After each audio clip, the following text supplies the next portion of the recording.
ఆంధ్రప్రదేశ్లో వచ్చే ఎన్నికల్లో టీడీపీ జనసేన పార్టీలు కలిసి పోటీ చేస్తున్న సంగతి తెలిసిందే.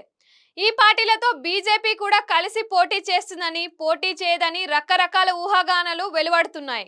అయితే ఎట్టకేలకు బీజేపీ కూడా టీడీపీ జనసేనలతో కలిసి పోటీ చేయడానికి దాదాపు అంగీకరించినట్టే అని తెలుస్తోంది.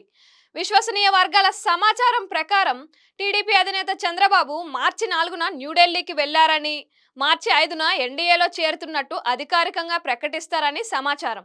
మార్చి 12 లేదా 13న ఎన్నికల షెడ్యూల్ వెలువడే అవకాశం ఉందని, ఈలోపే టీడీపీ జనసేన కూటమిలో చేరడం ద్వారా ఆంధ్రప్రదేశ్లో అభ్యర్థుల ఎంపికను ఖరారు చేయాలని బీజేపీ నాయకత్వం నిర్ణయించినట్లు టాక్ వినిపిస్తోంది. ఎట్టకేలకు 12 అసెంబ్లీ సీట్లు, 7 లోక్సభ స్థానాలను బీజేపీకి కేటాయించేందుకు టీడీపీ అంగీకరించినట్లుగా తెలుస్తోంది. అయితే బీజేపీ 8 ఎంపీ సీట్లు, 18 అసెంబ్లీ సీట్లు కావాలని పట్టుబట్టిందని, కానీ టీడీపీ జనసేన మధ్య సీట్ల పంపకాన్ని చూసిన తర్వాత తన వంతు సీట్లను కూడా తగ్గించుకుందని బీజేపీ నేతలు అంటున్నారు.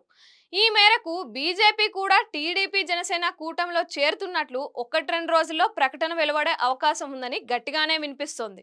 పొత్తు కుదిరిన తర్వాత మార్చి 5న టీడీపీ అధికారికంగా ఎన్డీఏలో చేరుతుందని న్యూఢిల్లీ వర్గాలు తెలిపాయి.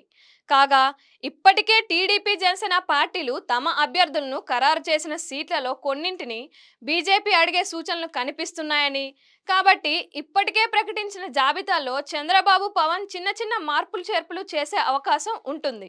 కూటమి అధికారంలోకి వస్తే చంద్రబాబు నాయుడు ప్రభుత్వంలో వాటా ఇవ్వాలని బీజేపీ కూడా కోరుతుందని, 2014లో బీజేపీ ఇలాగే చంద్రబాబు ప్రభుత్వంలో చేరింది.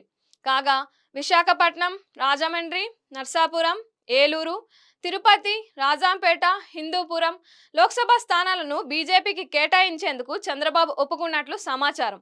అలాగే Visakhapatnam north, Tadepalligudem, Kaikaluru, Guntur west, Jammalamadugu, Dharmavaram, Rajahmundry city assembly స్థానాలతో పాటు నెల్లూరు, కర్నూలు జిల్లాలో ఒక్కో సీటు బీజేపీకి దక్కే అవకాశం ఉంది.